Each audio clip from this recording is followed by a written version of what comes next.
Hello everyone, welcome to Ashoka public school. आज हम कक्षा 3 के निर्झरणी पुस्तक अर्थात हिंदी वन से अपना पाठ पढ़ेंगे।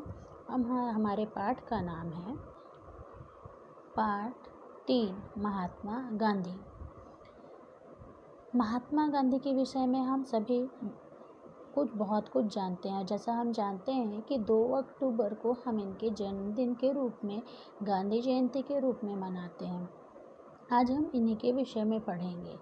तो यहाँ पे हमने यहाँ पे है हमारे राष्ट्रपिता महात्मा गांधी का नाम तो आप सभी ने सुना ही होगा। हम जान रहे हैं कि महात्मा गांधी कौन है। महात्मा गांधी हमारे राष्ट्रपिता हैं। हम इन्हें राष्ट्रपिता के नाम से भी जानते हैं। आज हम उनके बारे में पढ़ते हैं। महात्मा गांधी एक महान समाज सुधारक व स्वतंत्रता सेनानी थे।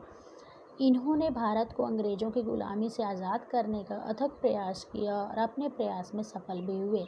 जैसा कि हमको मालूम है कि महात्मा गांधी समाज सुधारक मतलब समाज में आने वाली बुराइयों को सुधारने वाले, स्वतंत्रता सेनानी मतलब हमारे देश, जैसा हमें मालूम है कि हमारा देश अंग्रेज़ों की गुलामी करता था। अंग्रेज़ ने हमारे देश को गुलाम बना के रखा था और उनसे छुटकारा, उनसे स्वतंत्रता दिलाने के लिए महात्मा गांधी ने बहुत से प्रयास किए और उसमें वो सफल भी हुए। महात्मा गांधी का पूरा नाम मोहनदास करमचंद गांधी है।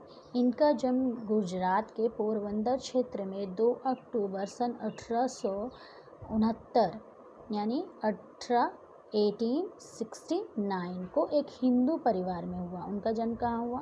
पोरबंदर, गुजरात के पोरबंदर में 2 अक्टूबर 1869 को हिंदू परिवार में हुआ। उनके पिता का नाम करमचंद गांधी और माता का नाम पुतलीबाई था। और इनके पिता क्या करते थे? इनके पिता राजकोट के दीवान मतलब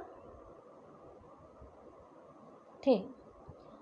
अब यहाँ पे उनके पिता के बारे में बताया गया कि उनके पिता किस तरह के थे। सत्यप्रिय मतलब हमेशा सच बोलने वाले, साहसी, हर एक कार्य को करने का साहस रखने वाले, उदार व्यक्ति मतलब उदार मतलब होता है किसी का भलाई करने के लिए हमेशा वो तत्पर रहते थे। और उनकी माता धार्मिक विचारों की महिला थी। धार्मिक विचारों मतलब जो कि पूजा पाठ ये सब धर्म के विषय में उनकी सोच जो थी बहुत अच्छी थी। वो हमेशा धर्म के विषय में सोच कर चलती थी। वे पूजा पाठ किए बिना भोजन ग्रहण नहीं करती थी और जब तक वो पूजा ना कर लें तब तक वो खाना नहीं खाती थी। अब यहाँ पे महात्मा गांधी के विषय में बताया गया कि महात्मा गांधी बचपन से ही बहुत शांत और सच्चे थे। शांत मतलब जैसे कि जो बदमाशी जैसे होता है बच्चे लोग का, वैसा ना हो के बहुत शांत, बहुत चुपचाप रहने वाले। और सच्चे मतलब बचपन से ही वो सच बोलने की उनको आदत थी। इनका विवाह मात्र 13 वर्ष की आयु में ही हो गया। इनकी पत्नी का नाम कस्तूरबा था। वे प्रत्येक कार्य में इनका सहयोग करती थी। और मात्र 13 मतलब 13 ईयर्स के जब महात्मा गांधी थे तभी उनका जो है शादी हो गया यानी विवाह हो गया। और उनकी पत्नी का नाम कस्तूरबा, और वो यानी उनकी पत्नी कस्तूरबा बाई हमेशा उनके हर एक कार्य में उनका सहायता करती थी। महात्मा गांधी ने हाई स्कूल तक की परीक्षा भारत में प्राप्त की। इसके बाद ये कानून की शिक्षा प्राप्त करने के लिए इंग्लैंड चले गए।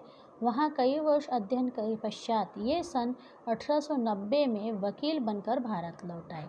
और बताया हाई स्कूल तक की यानी कि पहली प्राथमिक जो उनकी पढ़ाई है वो भारत में हुई। लेकिन इसके बाद कानून की शिक्षा मतलब LLB करने यानी जो एडवोकेट बनने के लिए जो पढ़ाई करनी पड़ती है कानून की LLB, उसको करने के लिए कहाँ चले गए? इंग्लैंड। और 1890 यानी 1890 में वो वकील बन के फिर भारत आए। Thank you.